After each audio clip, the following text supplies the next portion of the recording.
मुंबई अहमदाबाद महामार्गाचं दुखणं काही संपत नाही, कारण आज सकाळपासून मोठ्या प्रमाणावर वाहतुकीच्या रांगा पाहायला मिळतात।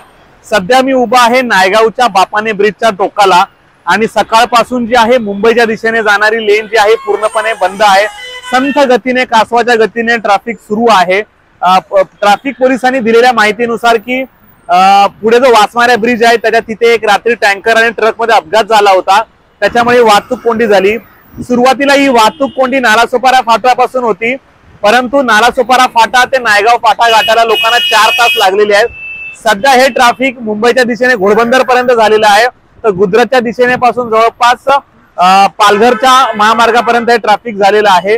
रोज रडे त्याला कोण मरे अशी अवस्था या मुंबई अहमदाबाद महामार्गाची आहे। दररोज काही ना काही कारण सांगितली जातात, परंतु आमची सुटका कधी होणार असा प्रश्न या वाहन चालकांचा आहे। जर कोणाला मुंबईला ठाण्याला जायचं असेल तर या वाहतूक कोंडीमध्ये तासनतास अडकावं लागतं। एक ॲम्ब्युलन्स देखील बराच वेळ इथे फसलेली, परंतु असं म्हणतात ना, सोसायचं तर किती सोसायचं आणि सहन करायचं तर किती सहन करायचं, अशीच अवस्था सध्या या महामार्गावरून जाणाऱ्या वाहन चालकांची फॅमिलीवाल्यांची आहे। अनेकांना कामानिमित्त जावं लागतंय, परंतु याच्याकडे कुठलाही राजकारणी सकारात्मक दृष्ट्या पाहत नाही। HPL साठी हनी पटेल सोबत प्रवीण नालावडे, वसई।